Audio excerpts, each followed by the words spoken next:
Well, ladies and gentlemen, it has been too long. Too long. It has been way too long since we've been in your face with that bass. Whoa. See, that's how bad it is. My intros are horrible. They're wretched. Welcome to the House of Common show. No long talk. We don't have a lot of time. We're on truncated time. It is so great to be back with you. There's not all of us here. It's myself. Bart is here. Tim is here. Stefan's going to be joining us in a little bit. It's just wicked awesome to be back doing what we love to do, which is entertaining you, the neighbors of the House of Common. Quick program note, this is not season 3. Womp womp. We are currently working with the other guys, contract disputes. O'Shea hates Calvin, who hates Andrew, who hates Kareem, yet Andrew and Kareem work in the same space. Andrew signed. Adam signed on to the Lakers. I heard. Yeah, exactly. There's all this whole free agency stuff. Jason literally walked off set the other time we were trying to record. It's a mess. So it's not that bad. The group chat is still alive. We're out here. We're chatting. We're talking every day. We're just trying to figure out how we get season 3 rolling. So this is technically season 2.5. We had a conversation in in August of this past year. We did a Donda chat. It was myself, Calvin, Bart, and Stefan. Lion chat, no long talk chat, whatever it is. And we just kind of reviewed Donda and Kanye West stuff. The now Grammy-nominated Album of the Year, Donda by Kanye West, we should say. People who hated on it before, eat your words. This is now season 2.5, essentially, some bonus episodes. We are in the midst of working out what season 3 looks like. But in the meantime, program note, you can go back in the archives on Spotify or on Apple Podcasts, and you can listen to season 1 and season 2 of the House of Common show. You can watch us go through essentially the racial unrest of the summer of 2020, and then us kind of choose our own adventure of season 2.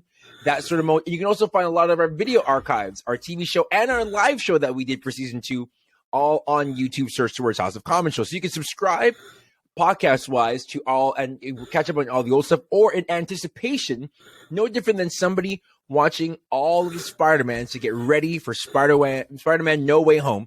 You can right now listen back to all season 1 and season 2 to get ready for the eventual, we're hoping for, season 3. Inevitable. And if you want season 3, go out there on Instagram, on Facebook, on Twitter, and demand it. Demand the product from the Mandem. Get us to demand the product. Subs. Telling you, because we got that fire. We got that fire. We're just kind of figuring out what the show will look like. Is it going to be episodic? Is it going to be just kind of a run-of-the-mill story of the week? We're trying to figure out what we want season 3 to look like. So make sure, let us know what you're looking for so we can get that product back on the streets, get that heat back on the streets, because we know you miss us. We know you want to hear from us, and we want to get that heat out to you. Got that pandemic. Speaking of shows, listen, trying to do a show when there's no pandemic is a lot harder than trying to do a show when we're all stuck in our house. I was referring to our product from The Wire, the pandemic. I got that pandemic. No, WMD. WMD. Yo, meet me in Amsterdam. We got that Amsterdam, baby. Amsterdam. Anybody who's watched season 3 of The Wire, you know the no long talk. You already know what that is. Speaking of episodic shows, something that we were all I'll use the word raptured up by, was the episodic podcast called The Rise and Fall of Mars Hill. A fascinating description and deep dive into the beginning stages of the Mars Hill Church out in Seattle, Washington. Its heyday at the top of the mountain, kind of setting culture for churches. Their voice when it came to the Reformed tradition, the Reform movement, the movement of complementarianism, the movement of celebrity pastoral culture, because there probably wasn't anybody as big on these streets for a good 6, 7, 8 years than Mark Driscoll out there. He was the Eminem, the Drake, the whoever was the biggest at the time. That's who Mark Driscoll was. And then as quickly as it opened up, as Jay-Z would say on the song Encore, grand opening, grand closing. It shut down. and so we want to talk about we want to do this review. We want to talk a little bit about the episode. We want to talk a little bit about what episode stood out to us, what we thought about it, what we learned about it, what we learned about the church in general right now. And so, gentlemen, I pose a question to you, Timothy. I pose a question to you first. Looking so handsome in his glasses and his toque, looking like a bohemian right now. Tim, what stood out to you first about from the Rise and Fall of Mars Hill podcast? Oh, it's good when he sighs. You know it's good. And Tim, I don't know where your camera is, and but I hope you're here. And then you're going to hear, the thing is... I am here. I told you. If there was a drinking game, you would be drunk by now. Oh, I miss you, Tim. I miss you so much. I would say the thing that stood out to me was being able to hear the stories of those that were impacted, those that had to deal with the fallout, especially as we go through, it's like we see Mark slowly fade just before the bomb drops. It's one of those things that, and then it's also something where he then bows out and makes it to be as if it's something that he is out to save himself. So it was great to be able to see the fallout itself. I myself remember being in Bible college when Mark Driscoll was the thing. It was everything that he was saying, and the resurgence was definitely having an impact, especially within the charismatic circle that I exist in. And like everyone's like, it's like 5 points, and it's like, yo, I want to be. it's like my guy Mark, and then it's like the conversations also in class where you have guys that are standing up, taking a stand on the complementarian bend. And they're unashamed. They themselves feel like they got someone that's got their back. And that itself was one of those things. And so to be able to see it play out, that was one of the things that I myself enjoyed, the human element. And the narrator itself, his vocal gate itself, I would say is perfect for this podcast. That's true. Yeah. That's true. Big time. Back to me, my man. First off, Bart, listen, man. I was happy to see your face, homie. You already know what it is. You already know what it is. You already know. You already know what it is. More life. More life. More life. We're out here. We out here, gang. Bart. So what stood out to you? What was the if you were gonna review this sort of thing? I gotta say it's kind of the whole narrative. Many years ago, at this point, over a decade, I was a part of a church very similar to this type of church.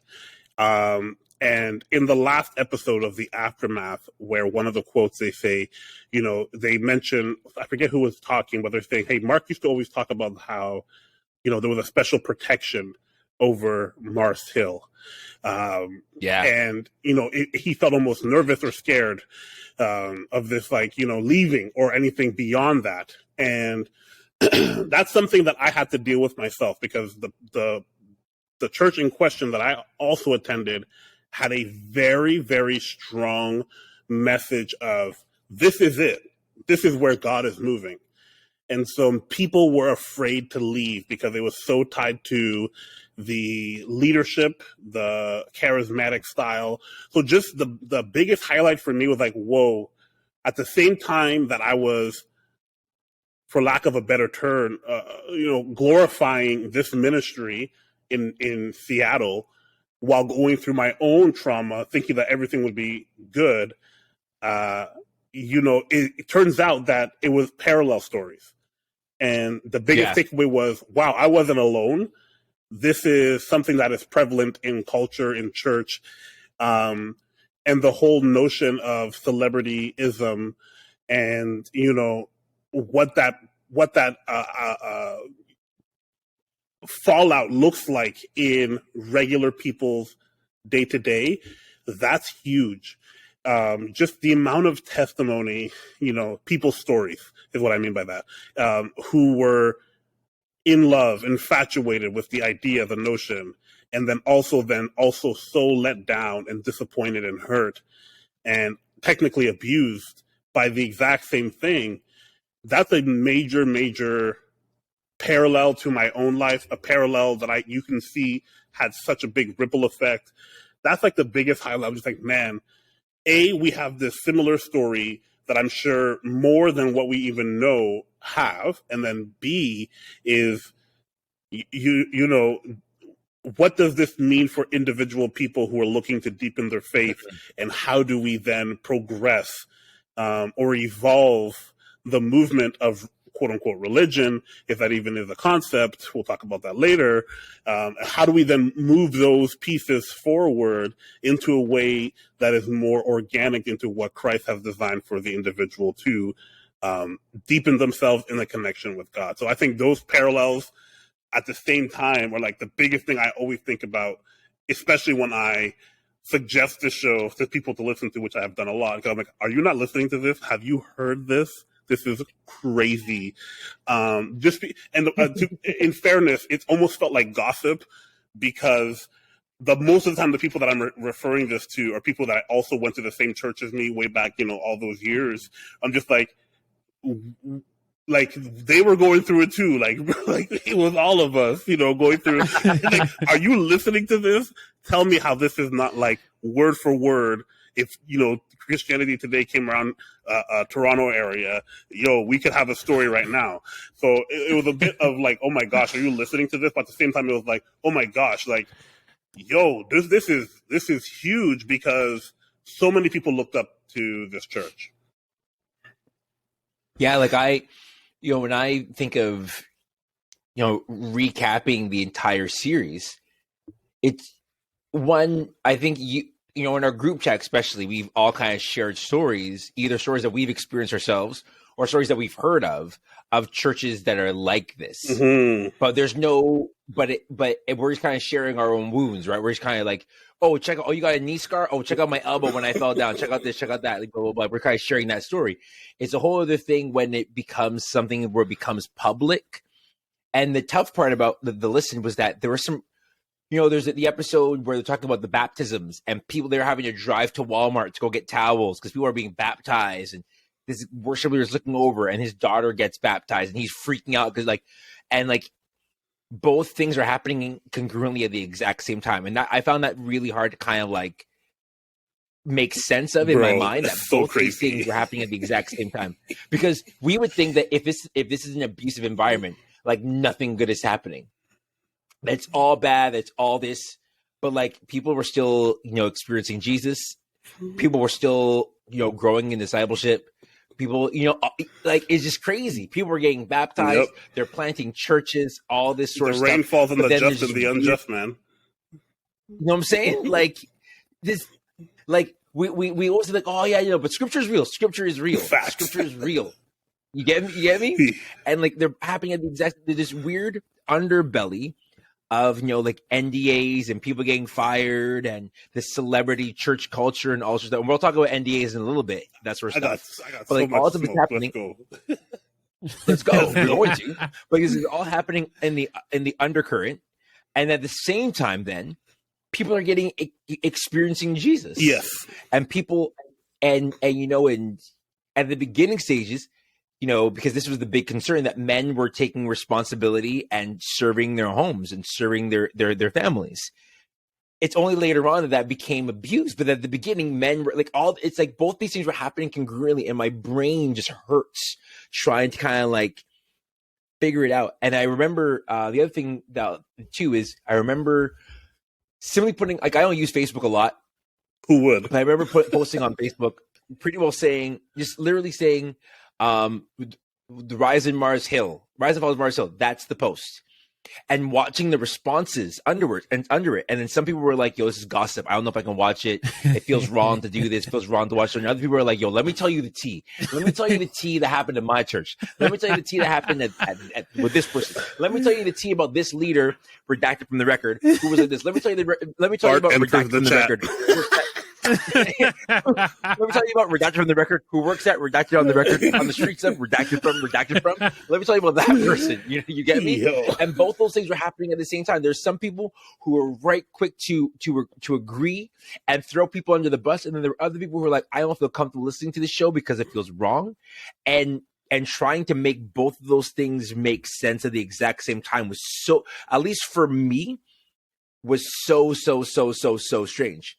Bart, what would, if you looking back on the episodes, what was an episode that you remember like that stood out to you? I forget the episode, but it's just more of the story, and it's one of the first episode or story. Yeah. The story where they talk about the first band that they had and how he went. Oh and yeah, they went out to eat. And then he paid for the money.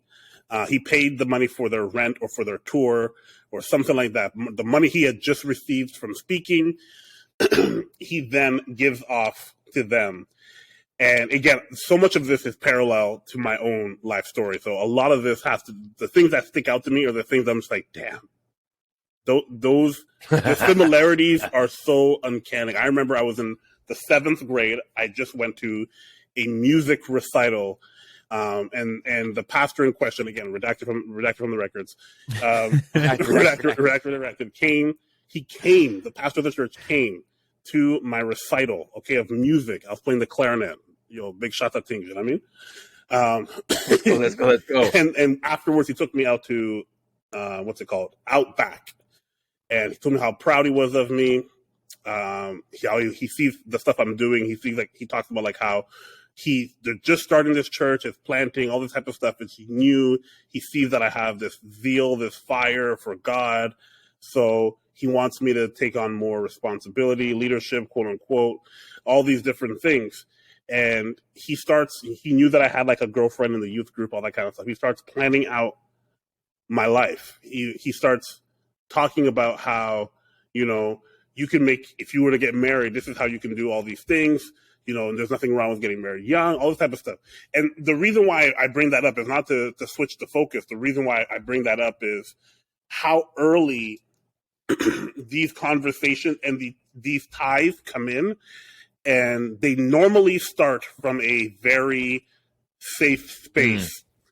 I genuinely believe, that my pastor at the time loved and cared for me. And he wanted to build something. And he's like, I need people like that in my corner.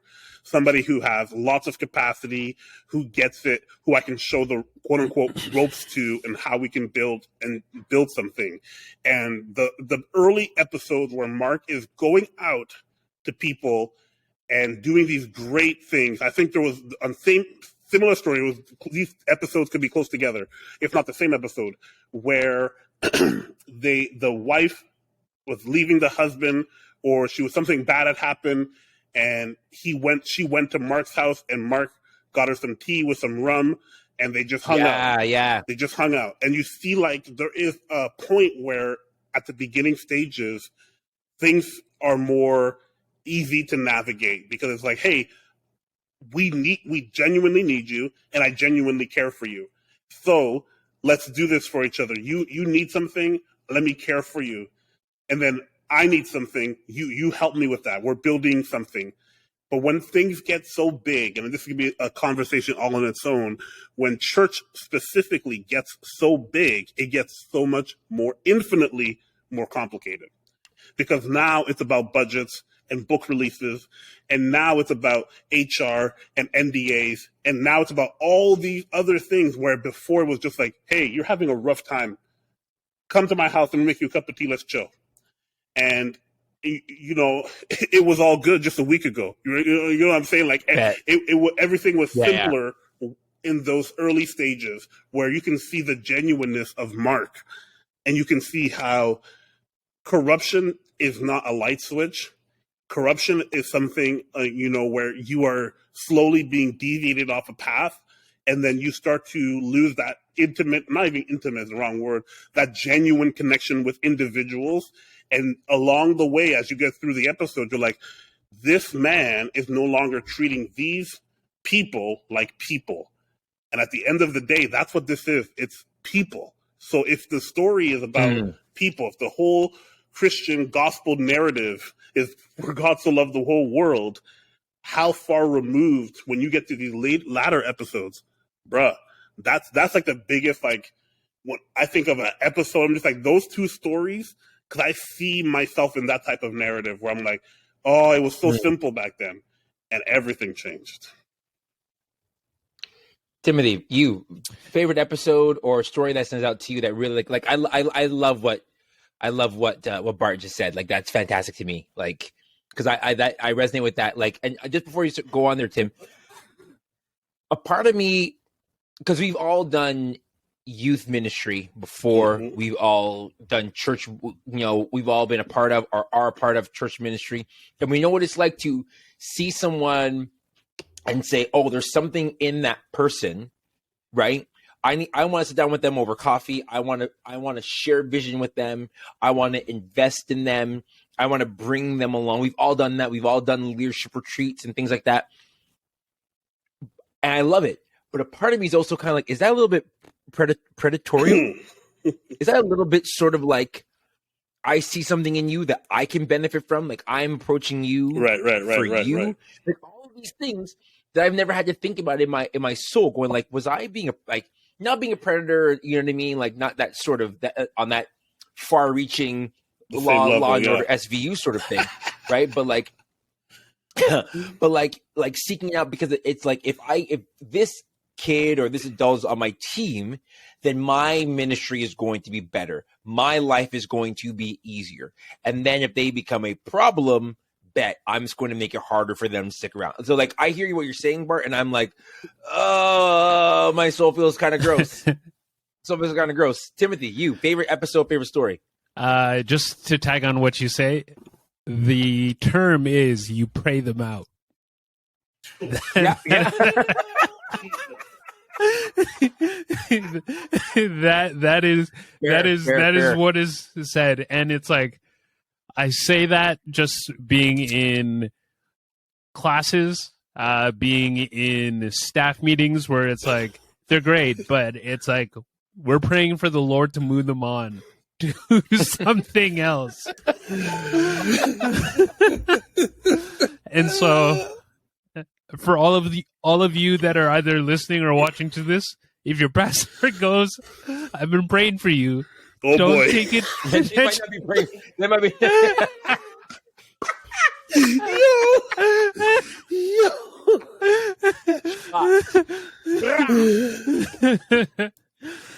But for me, the episode that I think is the watershed that shifts everything is the brand, because it was like having worked in the church world and having to educate myself on a light level in the area of SEO and socials and everything else. And it's like, right now I'm speaking a little bit more of Bart's language itself. But if Mark never, and this is also something that is quite telling, is a regular occurrence for everything, is if Mark never surrounds himself with people that are specialists in a particular area, we don't have this episode. Mars Hill is just another church that is potentially semi-successful within Seattle, a place that, as it was said, has more dogs than Christians. But it's something that when I think of it, it's the brand. Because that's how we get to know about Mark. It's the whole thing where Mark goes, it's like, I want to do a series called Jesus is My Superhero. And the guy on his media team goes, it's like, why are you going to do that? No one's looking for Jesus, my superhero. Maybe for the next 2 or 3 weeks, but no one's going to look for that. It's like, if you're going to do this off of Galatians, just call it Galatians with a subtitle. Yep. Because the SEO side of things is the thing that makes it stand out. It's the thing that when people search on Google, they're looking for a message or they're looking for information on the book of Galatians. And so then your message pops up. And it's something that it's through that. And you listen to the interview with the guy that runs essentially the Mars Hill media studio itself. And it's just like through all of that, that's where Mark begins to pop off. That's where Mark moves from, hey, can I be your pastor? To, hey, I'm going to build my name. Where everything shifts from developing Mars Hill as a church to making Mark Driscoll more known. And that itself, I would say, as an episode was, for myself, is the watershed. Because if that moment, if that team never happens, I would say we don't have the rise and fall of Mars Hill. It's like Mars Hill itself could still be what his now church, the Trinity Church, wherever it is in either Denver or Arizona. Phoenix. Or Arizona somewhere. Yeah. Scottsdale, whatever. That would be what it is, where he is a lead pastor of a church that is successful, but is not anything different from every other church. You're right. And that is, I would say for me, is the big episode. Because it's like from that's when you really get to see things go sideways, because the spotlight gets shined on him. And it's when it gets shined on him, he goes, "Oh, you're looking. Let me adjust my hair." It's like, "Oh, you're here because of how I speak about manhood and marriage and sex." And it's like the Song of Songs, and it's like, you like that I'm Crash. It's like, okay, so let me just crank up the volume, because that is getting me more clicks, getting me more views. Are you saying that Mark Driscoll?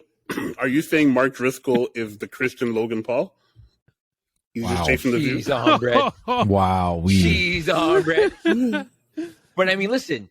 But Tim, to your point, he sets the template for all other churches now to do the exact same thing. Right. Mm-hmm. They were the first church to do this stuff, and they talk about that in that brand episode. They were the first church to do that sort of stuff. The first church to put their audio online. I remember being pulled into a staff. I remember being pulled into a staff meeting, and my pastor at the time putting down his laptop saying, "This church has a podcast. I want to have a podcast by Easter." Easter was in like 7 days. And he's like, "I want to have a podcast by Easter."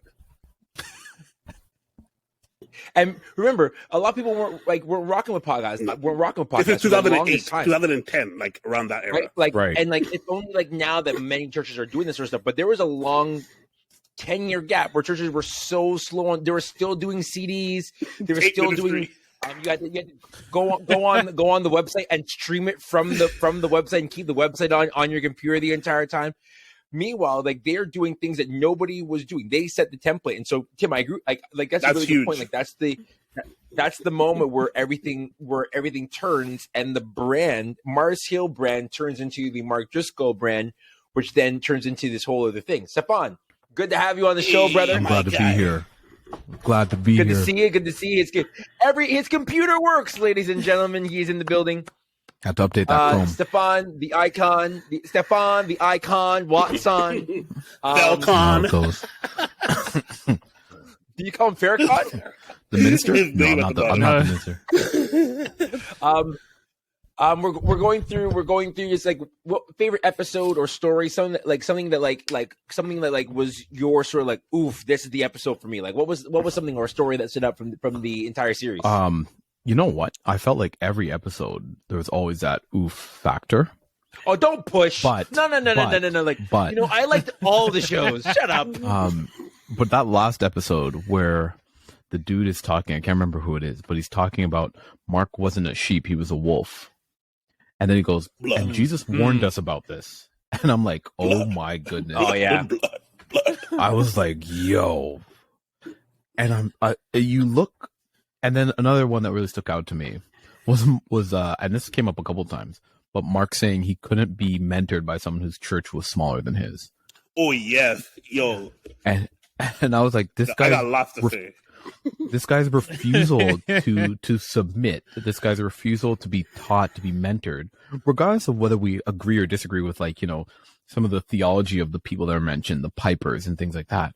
But his just outright refusal to do those things and humble himself and be taught and learn and be learned, to be taught and mentored by some of these guys who have been in the ministry longer than he have is really a cautionary tale to a lot of pastors today. Like, you know, there's never going to be a time where we've made it. There's always going to be someone who is there who can be a mentor to us, who we can learn from. And I think that those are the two biggest things that really stuck out. And then lastly, a minor thing is just the people that were around Mark and enabled him to be the same way, and not like, hey, why don't, you know, we're getting a lot of press about these things. Why don't you think you want to tone it down, dial it back a little, and just to, like, I'm the Lord's anointed. I am the one with the vision. I am the one that God has given the gifts to. And so I'm going to lead this church, and I'm going to drive the bus over you as I lead this church. Like, Fawn and Chase, we just had a quick conversation about this just this past week about how systems which can sometimes be protecting a person rather than helping the person. You know what I mean? Like, this whole system was kind of poorly orchestrated equipped. around him. Yeah, that's huge. Yeah. So those are my highlights. Like me, I love the Bobby Knight episode. Oh yes, that's a great episode. And the reason why I love it is because it's the same thing. You guys know I'm a Kobe Bryant fan, right? And Kobe Bryant has had a problematic life before his life tragically was taken January of 2020. But the whole thing about winning, curing all. If you win, you can get away with pretty well murder. Jeez. Right? And we see this with Bobby Knight, and we see, you know, we hear about the abuse, we hear about these sort of things, we hear about students who want to transfer from the program and then got literally blackballed out of their state because they left. The whole state. And didn't want to play ball anymore. All this sort of stuff because they went against the right honorable Bobby Knight. And it took so many things for him to finally be let go from the University of Indiana. But mainly it was because he wasn't winning anymore.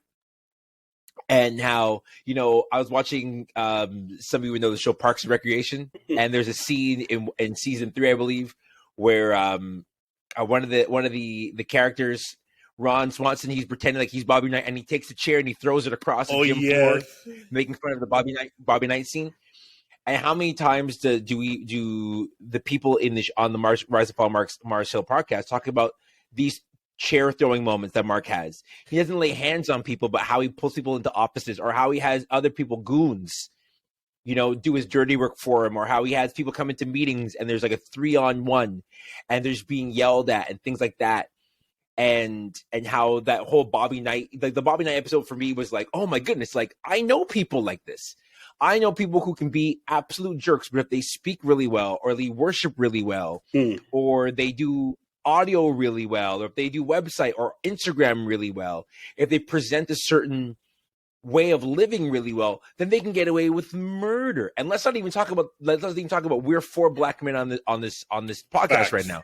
We know that there are certain things that, like, even if we tried our best to try to get away with, we wouldn't be able to get away with. Ain't no way, boy. Because deep down, ain't no way. You can have a church of 100,000, and if you, what does Peter say? Ain't no way. Ain't no way. Ain't no way. That's ain't no way, boy.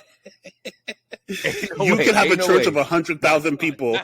You can have a church of 100,000 people, and if you, as a black man, bought your way onto the New York Times bestsellers and it came out, that's it. It's a wrap. You're done. It's a wrap. You're done. I say it again. Peter says it. Ain't no way. Ain't no way, boy. Ain't no way. That's what it is. You already know what it is. Mask on. And so, like, for me, like, that where are my episode, Gucci that flip-flops? episode like that one stood out to me because it tells you like they were like Mark was able to do a lot of things if he was able to continue to do what he was doing well.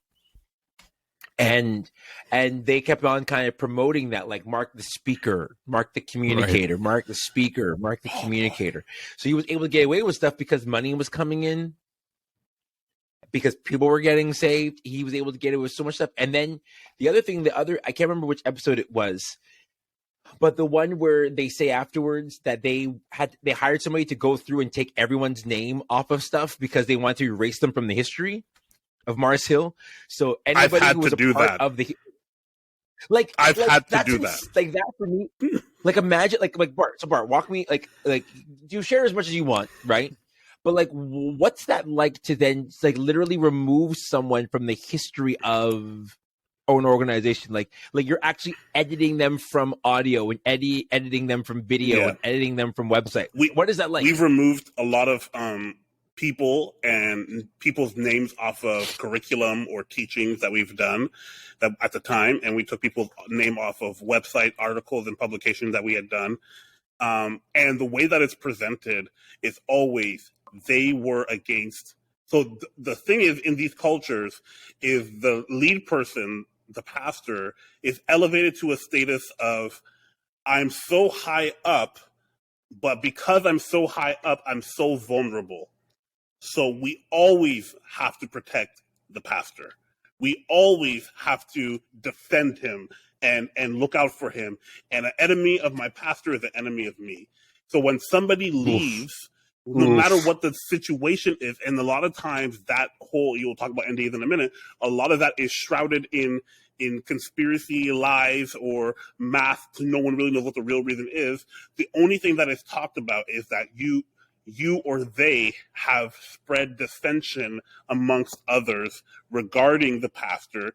And so it makes perfect good sense that, you know what, this was an attack on them. So we need to protect them by removing all association. And remember, I talked about one of my favorite quotes was in the last episode, The Aftermath, about how you don't know, is there life beyond this? And that's where that idea gets perpetuated. It's like this, once you leave, you're dead. You cease to exist anymore. And so when somebody is asking you, usually there's like a general or exec or sometimes the pastor's wife, depending how the situation is set up, they'll come to you and say, we need to remove this because it's very hurtful to the pastor.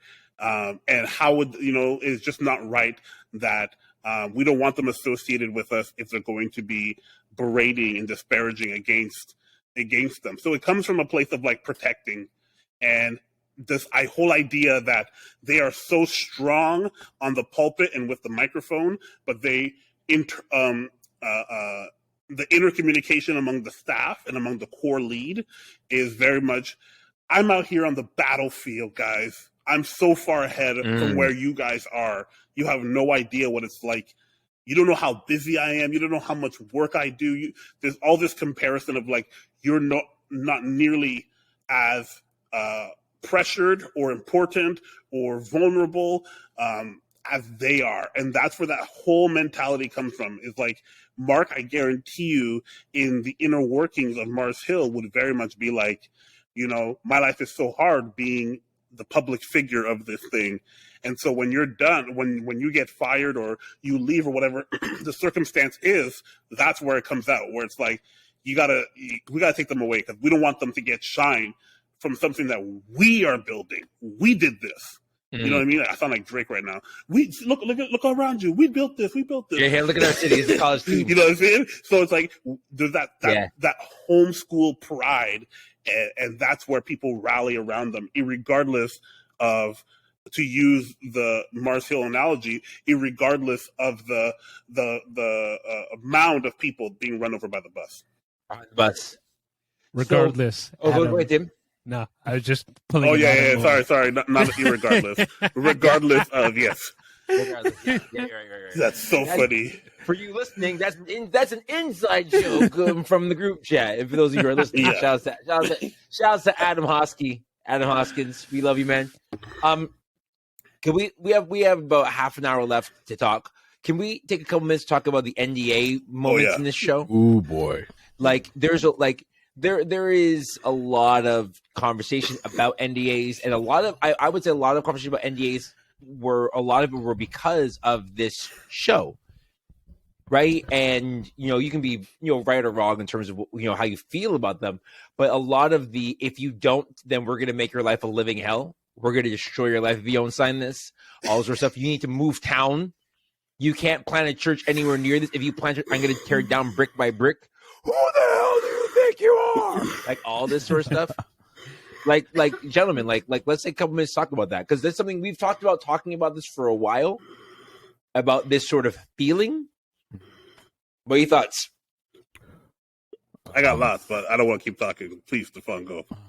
I think NDAs in a ministry context, I don't see, especially if there's nothing like, if there isn't some sort of like,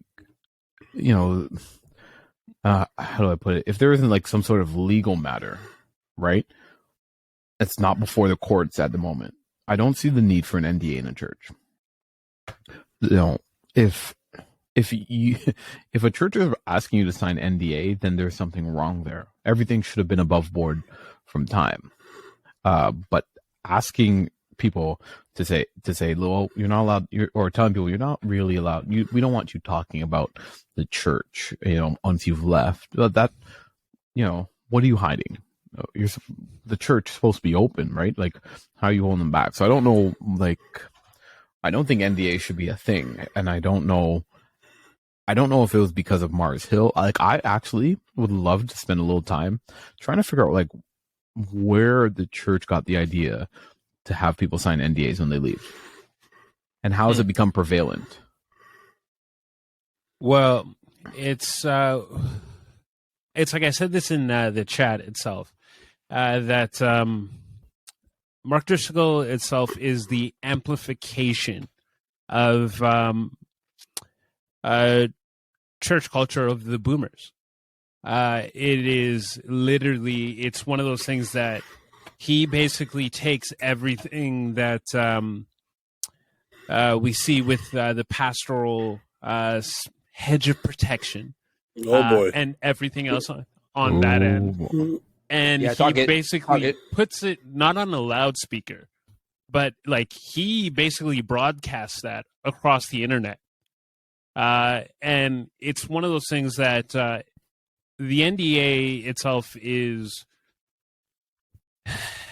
it's a means to an end, which is to ultimately, at the end of the day, to protect the pastor itself. Because if you protect the pastor, you protect the church.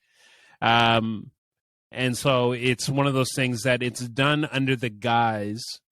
It'll be done under the guise of protecting the church, when it is really the pastor that is the one that is seeking protection. Because it's one of those things that what I've come to understand is that there are a lot of pastors that work in churches and are in charge of leadership and managing people, and the reality is that they never went to school for that.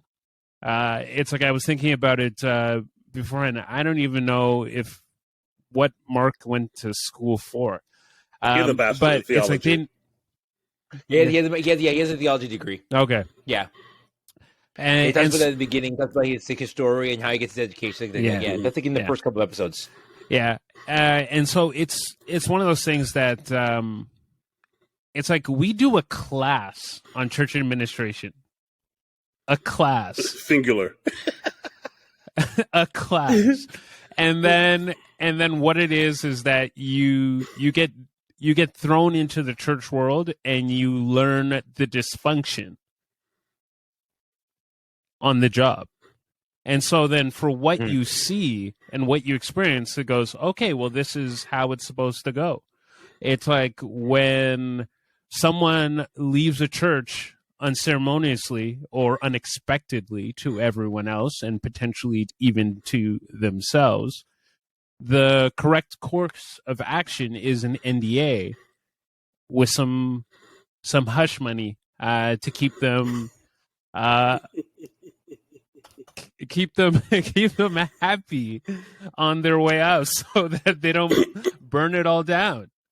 And so it's one of those things that's like, and I know I myself, I would say my journey through churches itself has been, it's been unique, but it hasn't been like stories that I'm sure we could all like sit down at a campfire and listen to Bart tell stories for days. It's not anything like that, but it is still at the point where it's like, as I'm listening to it, I'm going, okay, yeah, that sadly doesn't surprise me. That matches up with his personality itself. See me? I gotta disagree, Tim. This is 100% a power play.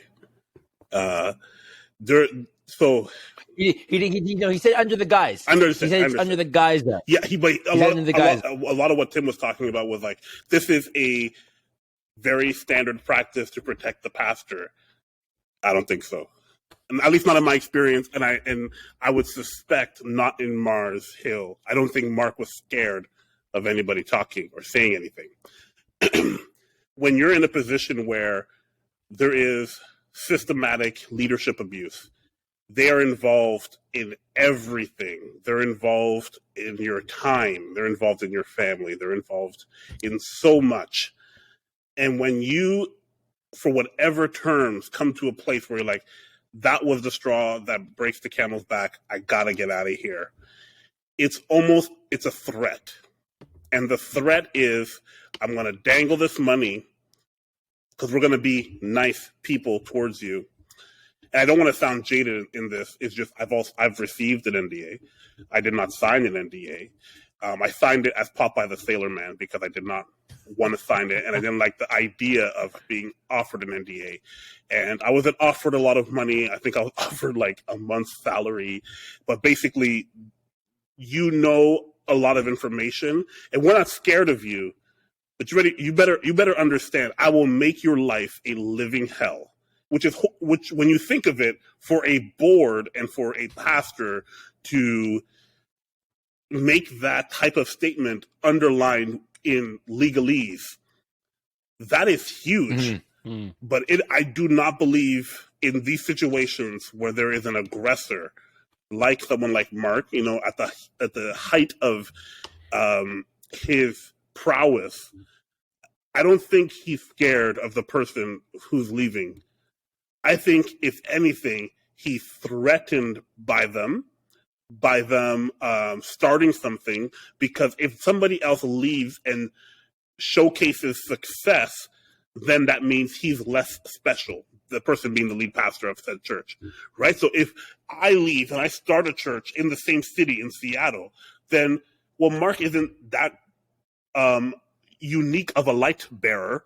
You know what I'm saying? So it's like, okay, then it empowers others to leave.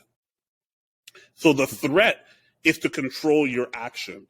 And the NDA is also, in part, tying to the same idea, where it's like, you're not allowed to talk about anything that happened here. Why? Because that's the secret sauce. And you wouldn't even know the secret sauce if it wasn't for me. And you wouldn't even understand how to build a church like this if you weren't even here. So don't you ever open your mouth and talk about things that you don't actually understand, but you were just witness to. And it's a threat. It's a play. Because I'm here without an NDA and nothing's ever happened to me. There's no snipers in the building. You know what I'm saying? So I would just say, in situations, not every NDA, but I say when a situation is where there is a very aggressive or abusive leader who is asking you, or the board is asking you on their behalf to sign an NDA, I don't think it's because they're scared of you and it's like a quid pro quo. You want to leave, so you got to sign this, just legalese stuff. I think there's a lot of undertone with that, and you have to understand. You have to be able to. It's the culture of the church. It's the culture of that organization that would promote something like that, where it'd be like, you better sign this. Because that's how it was presented to me. It was not just, okay, cool, give us the keys, thanks, grab your stuff. No. I was escorted. I was allowed to get my stuff, escorted out of the building, and at the car asked, and now you need to sign this. Otherwise, we won't be able to give you the severance. And because I didn't sign it, I was not allowed to even go back, technically, like as if they have security. As if I was not allowed to go back. So I was fired on a Monday or Tuesday, and I didn't know that last Sunday was going to be my last Sunday. And I was not allowed to go back to go and say goodbye to anybody after being there for 15 years. So that's what I mean, where I'm like, it's a threat. And it's also, look to all the other people. Look, do you want to be on the outs? That's what the outs look like. They can't do anything. They can't go anywhere. And they wouldn't give me a letter of recommendation if I didn't sign. So those are the type of things where I think an NDA, it's more of like a power move, where I'm like, even though you think you're getting a little bit of power by saying, finally, screw it, I'm out of here. It's like, nah, screw you. Now you get the hell out of my building. That's what it is. Wow. So in light of that, right, with the remaining time, the episode starts, the series starts with Mark and Grace talking about, taking the attacks and listening to the voice of the spirit and knowing that they were supposed to leave. That he's praying in one space of the house, she's praying in another space of the house, and then they both confer, like, we're supposed to leave Mars Hill. In the last episode, we know what's coming. He has to go through discipline. They've written stuff like that. There's arguments about how this does, and then they find out, oh yeah, by the way, I'm resigning. I'm not saying goodbye. I'm out. He's then able to, and then you see him go to different conferences where people are able of going and putting respect on his name, for lack of a better term, right? And adding to the narrative and giving him platform and things like that. And he's able to ride that pause into Arizona to start a new church. In my soul, I'm like, I don't want you to win. Right. Like, I don't want you to win. Like, you've gone and destroyed these lives. You built something, and then because it wasn't working for you anymore, you destroyed it. And people are. You're a reason why people are deconstructing their faith. You're a reason why people are leaving their faith. You're a reason why people are leaving ministry. But yet you get to win and pretend like it never even happened. It's like the person who just leaves her family, starts a new family, and gets to have the audacity to follow their old kids on Instagram, but not claim them. You feel me? You know what I mean? Like, I'm just leaving. I'm starting a new family. But what about us? Listen, man, you're a different part of my life. I'm sorry. I'm out here on these streets. You feel me? Like when you think about the end of the story, he's out there in Phoenix. We see this one story where one of the kids of the old staff members goes to visit him, and he's all awkward with him because he doesn't know how to be. And like, well, your dad was this and your dad was that. Like, I get that no one's ever canceled. There's no such thing as cancel culture is a myth. No one's ever canceled. Let them know. That sort of thing is a joke, right? But I do think that some people should take L's. You feel me? I do think that some people take L's. When you look at the end of the story, like, what are your thoughts on that? Like, what are your thoughts on knowing that he gets to win and ride off into the sunset? He doesn't have to say goodbye to anybody. He doesn't have to go through discipline. He's able to continue to do the same thing. He's able to have people who are supporting him and this sort of stuff like that to get him ready for this sort of stuff. He'll never have the same space of platform like he used to have. That'll never be what it was, but he gets to have something. Is that right? Is that wrong? What are your thoughts on the end of the story, gentlemen? For me, it actually, I was like, sometimes denominations / fellowships, there are some, I don't want to say benefits, but there is some sort of like knowing that if it were to happen in my context, in my tribe, he would have to go through some sort of discipline, or his, like, when people call for a reference, sort of say, people will know about what's happened. I think that in the American Christianity, though, you have this idea that, hey, the pastor builds the church is built around the pastor. And, if it all flames and goes down, well, oh well. And we see that with Mark, he rolls away. And I'm 100% with you, Chase. I really wish this guy took more L's than he actually did, because he really ruined a lot of people's lives. Like in that last episode, they're talking about having panic attacks just based on what happened in that church. And you're like, that is the wrongest thing in the world. Well, not the wrongest, but it's Yeah, it's for sure. I terrible hear you. that someone was able to just run roughshod over people, and he's off, living the life in Phoenix, being able to do things without. He faced no discipline. He got standing ovations at Gateway Church, and he was able to continue in essence continue to do what he was always doing. Just now he's repackaged it. It's gone through one of those WWE. Oh, this isn't working here. Okay, let's gonna repackage this guy and bring him back out again. Yeah. Right? Like that's pretty much what it is. And people suffered and are still suffering. And so I'm glad that at least where I am, we have this sort of this isn't the ultimate justice, but there's going to be some wrongs righted here. You're going to have to, prove that you belong on a platform again. So I don't know, it's not right, but I guess we wait for the Lord to have justice one day. And I knew that was coming, right? Because that's always what we kind of say, and it makes me probably because I want to see justice now, Right? Right? Like, oh, just wait on the and I listen, I get that. But meanwhile, how do you say that to the person who's is having panic attacks forever, and who is in counseling forever? What's their justice? What's the I want someone to what their justice is coming. So meanwhile, the rest of your life is living in trauma and PTSD, and they're supposed to wait for this glorious day. What if they decide to no longer have faith? And what's their justice? Right. That for me, I know your tone of sarcasm when you say that, but I know there are people who legitimately Looking for it. would believe that, and I'm I don't. Yeah. I wish I did. I wish I did in my soul. Wish I did believe that, but I don't. I don't It doesn't make any sense to me. I can't compute Jesus in that. Right.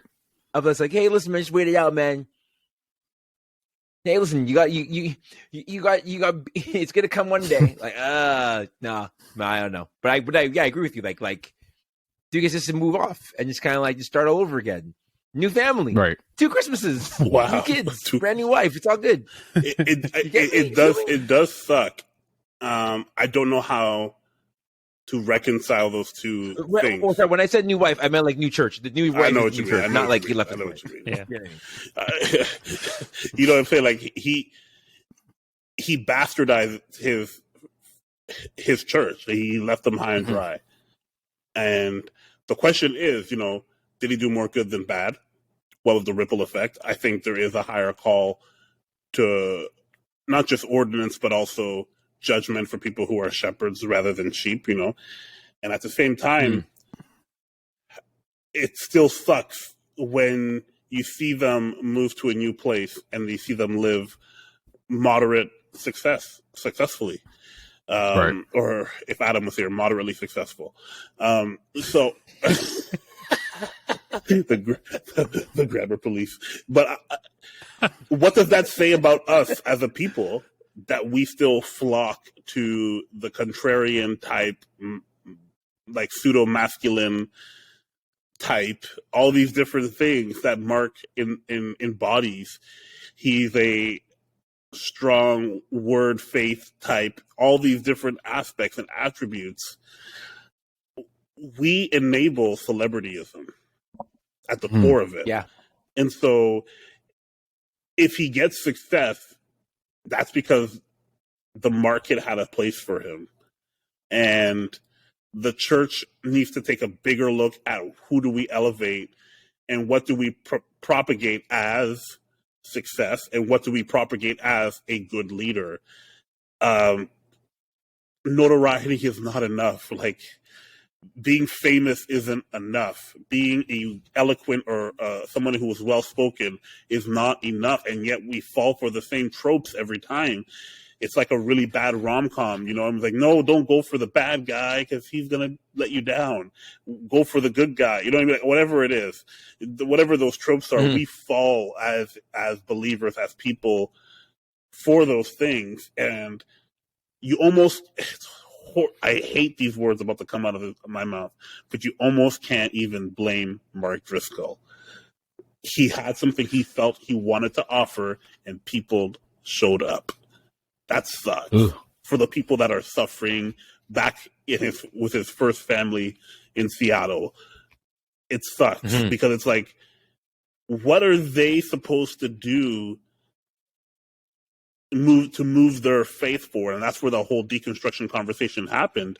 You know, people trying to find Christ through the weeds of leadership, organizations, boards, and religion. How do I find Christ in the midst of all of these things?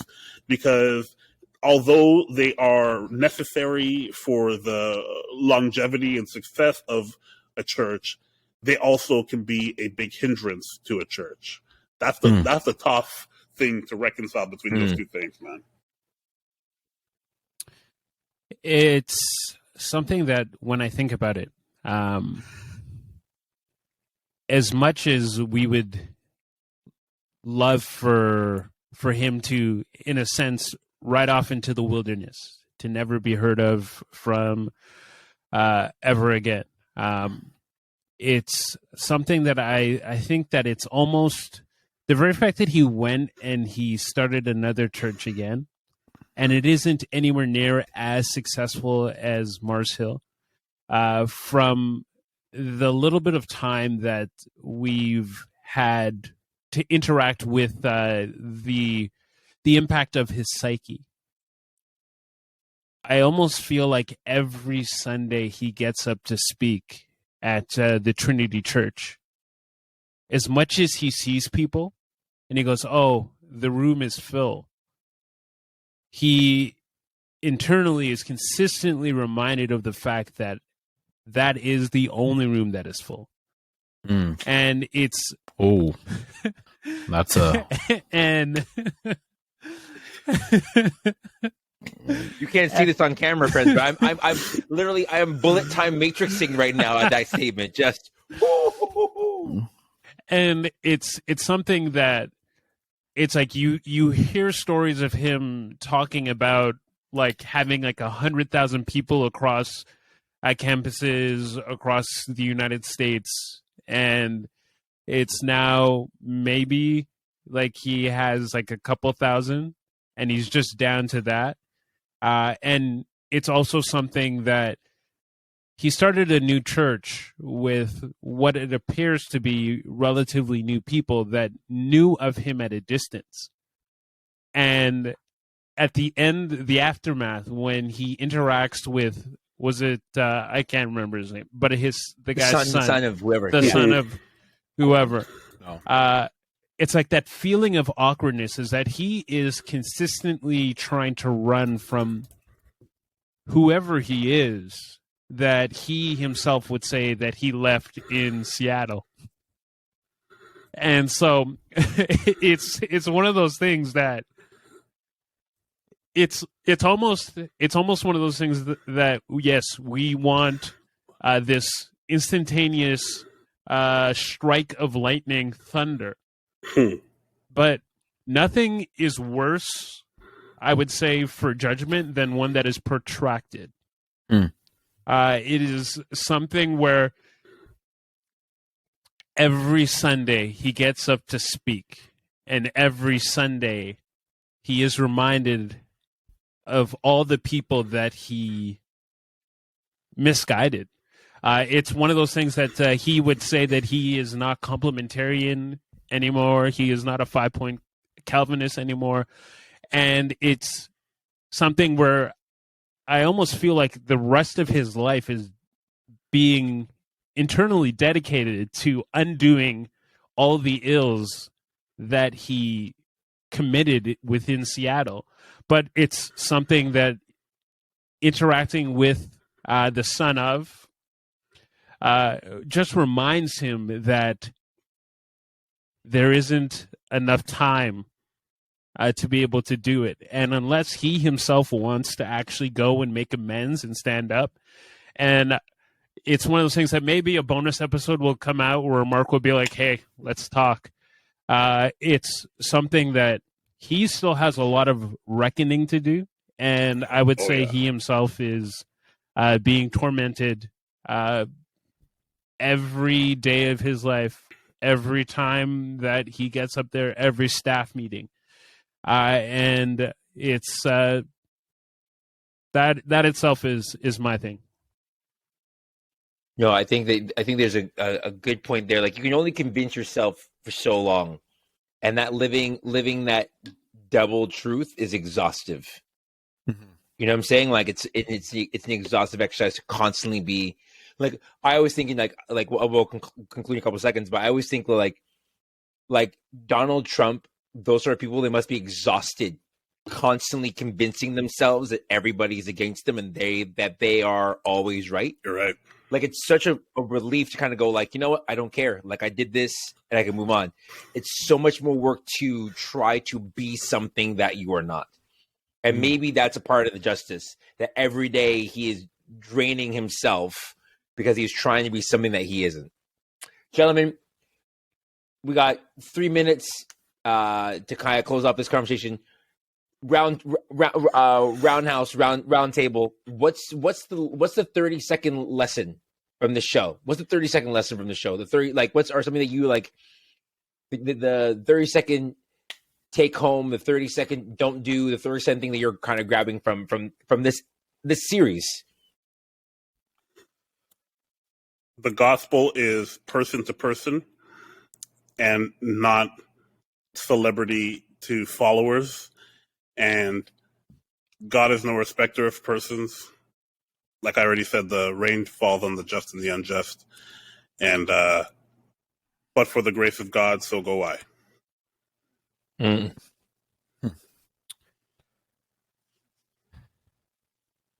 I would say I'm reminded of what was said at the end, where if you think that you aren't capable of this, you are most likely capable of this.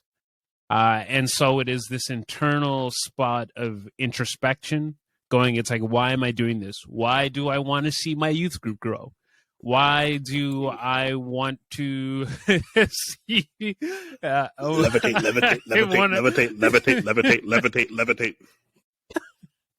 It's like why do I want to see a lot of people at my young adults group? Why do I want to see a lot of people at church? It's this constant re-examining of, am I just chasing numbers because it looks good for me? And it's one of those things of just consistently reminding myself that it's like, this isn't about me, that I myself can hurt people and probably have. And it's like, it's one of those things of understanding that this isn't about me, this is about Jesus, and I need to know when to get out of the way. I think for me, I would just leave it simply: the church belongs to Christ, and when we try to, sort of like what Bart said, when we try to mix entrepreneurship and celebrityism and things like that, sort of, I would say Americanization. When we try to do that and mix it with the church, it doesn't end well for one of two groups of people: either the leaders or the people that are part of that church. And so let's, as leaders, pastors, whatever, apostles, let's strive to make sure that for the glory of God solely. Amen, brother.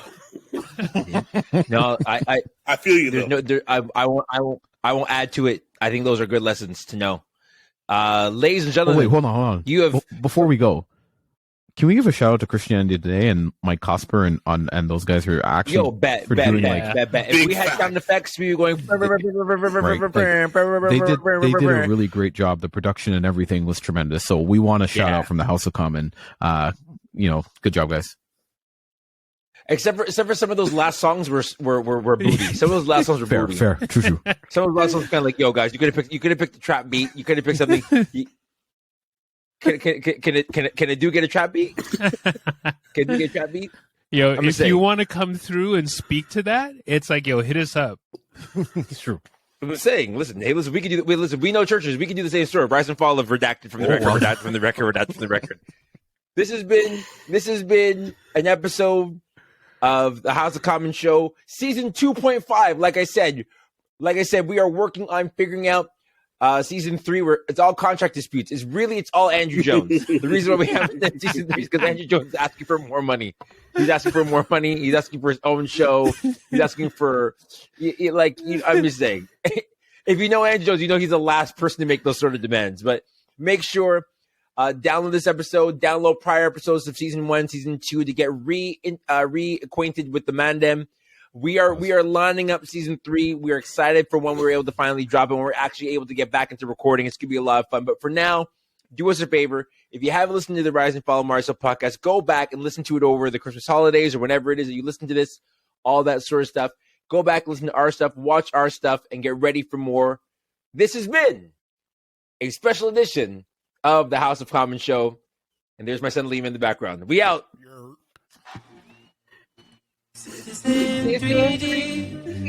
All lights out for me.